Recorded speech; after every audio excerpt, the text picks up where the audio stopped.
तो गाइस आज की वीडियो को स्टार्ट करते हैं और सबसे पहले बात करते हैं ब्रे वाइट के बारे में। तो भाई ब्रे वाइट का फ्यूचर क्या होगा और उनका रेसलमेनिया में मैच कौन सा होगा। तो भाई इसके बारे में जो डेव मेल्जर है उनकी तरफ से क्या रिपोर्ट आती है, तो भाई यहाँ पर उनका ही मुताबिक ये बताया जा रहा है कि भाई जो Eater of Worlds Bray Wyatt हैं अभी भी WWE भाई उनके लिए कोई एग्जैक्ट प्लान नहीं है WWE के पास। और जो भाई यहाँ पर ब्रॉक लेसनर और बॉबी लैशली की चीज़ थी भाई वो यहाँ पर प्लान अभी नहीं की जा रही। और मैं भी दोस्तों जो हमारे ब्रे वाइट है उनके लिए भाई कोई डिफरेंट डायरेक्शन जो है वो WWE इस तरफ जो है वो चूज़ कर सकती है।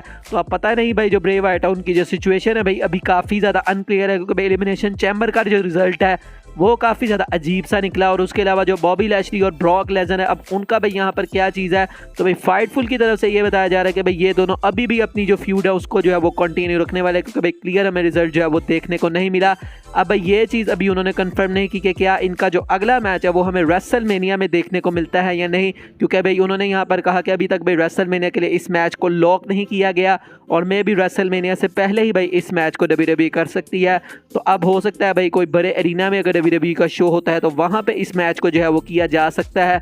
उसके अलावा भाई कोई प्रीमियम लाइव इवेंट तो अब आ नहीं रहा, तो अब पता नहीं भाई ब्रॉक लेसनर, बॉबी लैशली और ब्रे वाइट इनका जो है वो क्या सिचुएशन होती है। तो भाई ये काफ़ी कंफ्यूजिंग है। उसके अलावा भाई सैमी ज़ेन के बारे में बात करते हैं। तो भाई क्या सैमी ज़ेन को WWE ने कभी कंसीडर भी किया था कि भाई वो यहाँ पर रोमन रेंज को हरा देंगे फॉर द अनडिस्प्यूटेड चैंपियनशिप। तो भाई इसके बारे में भी रिपोर्ट आई है और यहाँ पर बताया जा रहा है कि भाई बैक स्टेज पर कुछ WWE के स्टार्स ऐसे थे जो कि भाई वाकई में बिलीव कर रहे थे और वो चाहते थे कि भाई सैमी ज़ेन यहाँ पर रोमन रेंज को हरा दें। लेकिन भाई अगर हम हायर अप्स की बात करें तो यहाँ पर जो हायर अप्स है उनका कभी भी इस तरह का कोई भी प्लान नहीं था कि सैमी ज़ेन जो है वो रोमन रेंज को हराएगा। लेकिन भाई आगे का कुछ यहाँ पर जो है वो कहा नहीं जा सकता कि आगे जो हायर अप्स हैं वो क्या करेंगे, क्योंकि भाई जिस तरह से मॉन्ट्रियल में जो है उनको पॉप मिला और उसके अलावा भी भाई उनको हर जगह पॉप मिल रहा है, तो भाई उनका फ्यूचर अभी कुछ कहा नहीं जा सकता। मे भी उनको ऐड भी किया जा सकता है एट रेसलमेनिया, तो अभी भाई इनके बारे में कुछ जो है वो क्लियर नहीं है। उसके अलावा भाई सैमी ज़ेन ने जो प्रेस कॉन्फ्रेंस है उसके अंदर बात की उनके मैच के बारे में जो कि रोमन रेंज को हुआ। तो भाई उन्होंने यहाँ पर कहा कि ऑब्वियसली भाई इसकी जो है एंडिंग थी भाई जिस तरह से मैंने एक्सपेक्ट की थी उस तरह से नहीं आई, मतलब लेकिन फिर भी भाई जो चीज़ें सारी थी भाई वो अनबिलीवेबल थी। जिस तरह से भाई मुझे यहाँ पर क्राउड ने जो है वो चेयर किया और भाई ये इस तरह की चीज़ है भाई जो कि एक ड्रीम के जो है वो कम ट्रू। मैंने इस तरह की भाई कभी भी कोई चीज़ जो है वो एक्सपेक्ट नहीं की थी कि भाई लोग जो है वो मुझे इस तरह से जो है वो चेयर करेंगे। तो भाई ये चीज़ उनके करियर की जो है वो बेस्ट चीज़ थी और उन्होंने कहा कि भाई जो भी कुछ हुआ चाहे मैं जीता नहीं मतलब, लेकिन भाई ये जो एंडिंग थी मुझे ये जो है वो सेटिस्फाई लगी जिस तरह से फैन ने मुझे जो है वो बैक किया। उसके अलावा भाई रोमन रेंज की बात करते हैं तो भाई रोमन रेंज ने जो हमारा एलिमिनेशन चैम्बर का मैच था भाई जब उनका थीम सॉन्ग प्ले होता तो भाई उससे पहले बैक स्टेज पर जब वो थे तो यहाँ पर उन्होंने क्या कहा, तो उन्होंने कहा था भाई this is my city now. जिस तरह से भाई उन्होंने ये ट्विटर पर भी आई थिंक इसको ट्वीट किया था कि इट्स माई सिटी नाउ, तो वही भाई यहाँ पर उन्होंने बैक स्टेज पर भाई आते हुए कहा। तो भाई जो हमारे रोमन रेंज है भाई चाहे उनको यहाँ पर फैंस बू कर रहा था लेकिन भाई यहाँ पर वो कॉन्फिडेंट काफ़ी ज़्यादा थे कि भाई वो यहाँ पर सैमी ज़ेन को जो है वो हरा देंगे।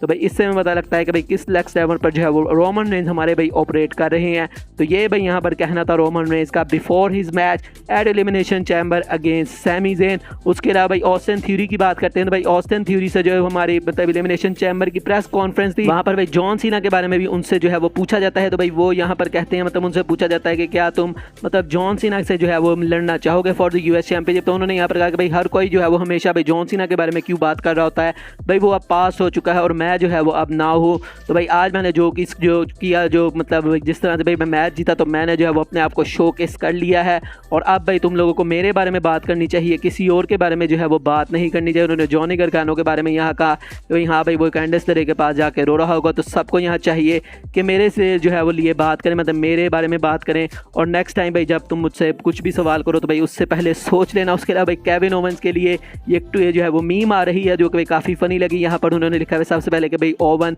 जब सैमी ज़ेन को भाई सुपर किक पड़ रही थी तब यहाँ पर जो केविन ओवेंस है वो क्या कर रहा था।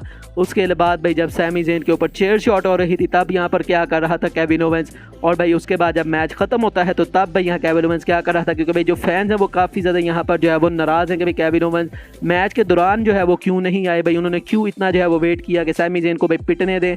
तो उसके बाद उनको ऐसा लगता है कि भाई केविन ओवेंस को पहले ही आ जाना चाहिए था और अब जो है उनको मदद जो है वो करनी चाहिए थी यहाँ पर सैमी ज़ेन की। तो भाई आप इससे कितना एग्री करते हैं, क्या रिएक्शन है आपका मुझे बता सकते हैं। आस्का के बारे में बात करते हैं तो भाई आस्का पहली वुमेन बन गई है जो कि भाई यहाँ पर royal rumble, money in the bank और एलिमिनेशन चैम्बर तीनों यहाँ पर जो फॉर्मेट्स है भाई उसको जीत चुकी हैं। और भाई उसके अलावा जो मेंस की अगर हम बात करें तो भाई यहाँ पर John Cena, Randy Orton, Edge और ब्रॉक लेसनर, सिर्फ यही वो बंदे हैं जिन्होंने भाई ये चीज़ जो है वो अभी तक अचीव की हुई है।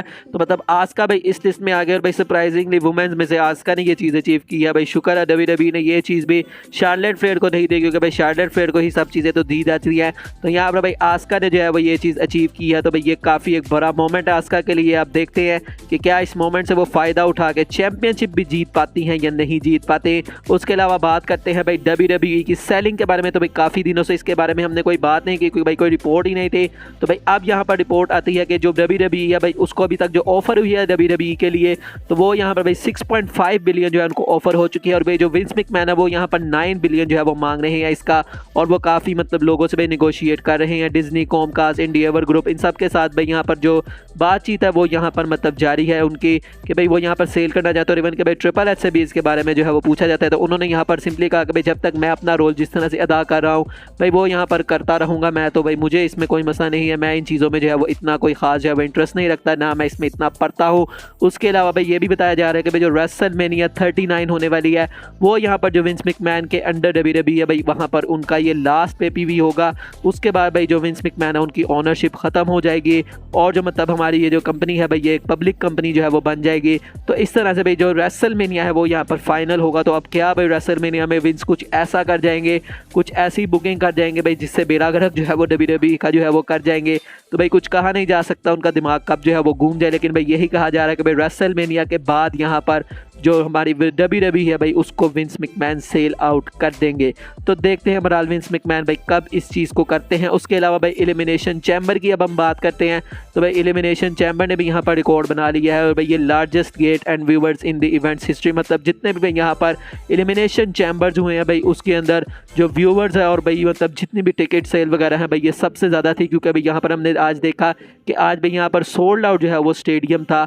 और उसके अलावा भाई व्यूवर्स भी, क्योंकि भाई सैमी ज़ेन इतने इस वक्त ओवर हैं जो है मतलब फैंस में, तो इसकी वजह से भाई इस चीज़ का क्रेडिट जो है वो काफ़ी हद तक सैमी ज़ेन को जाता है। और मुझे लगता है कि भाई वो कुछ अच्छा डिज़र्व भी करते हैं इसके बदले में। तो देखते हैं बहरहाल उनके साथ कुछ अच्छा WWE करती है, कुछ उनको मेजर जो है वो देती है, यहाँ पे नहीं देती। आज की फाइनल स्टोरी की तरफ बढ़ते हैं और भाई रोमन रेंज ने एक और रिकॉर्ड अपने नाम कर लिया है। भाई कितने ही रिकॉर्ड वो जो है वो अपने नाम करेंगे, भाई आए दिन कोई ना कोई रिकॉर्ड वो जो है वो अपने नाम करते हैं। तो भाई अब उन्होंने जॉन सीना को पीछे छोड़ दिया है as combined days as world champion. तो भाई जॉन सीना का करियर इतना लंबा रहा और भाई यहाँ पर रोमन रेंज के अभी कुछ ही रेंज हुए हैं, तो भाई यहाँ पर उन्होंने कंबाइंड डेज में जॉन सीना के रेंज को जो है वो पीछे छोड़ दिया है। तो भाई चैंपियंस के मामले में अगर हम बात करें तो रेंज जॉन सीना की काफ़ी ज़्यादा है, लेकिन भाई कंबाइंड डेज में रोमन रेंज भाई उनको पीछे छोड़ चुके हैं। तो अब पता नहीं भाई कितने ही अब उन्होंने रिकॉर्ड जो है वो और जो है वो तोड़ने हैं। तो देखते हैं बहरहाल भाई ट्राइबल चीफ क्या क्या करते हैं आगे भी WWE में और किस तरह से भी उनका करियर आगे जाता है। बहरहाल आज की वीडियो यही तक थी, अच्छी लगी हो तो लाइक कीजिएगा, चैनल को सब्सक्राइब कीजिएगा। मिलेंगे नेक्स्ट वीडियो में, तब तक के लिए अल्लाह हाफिज़।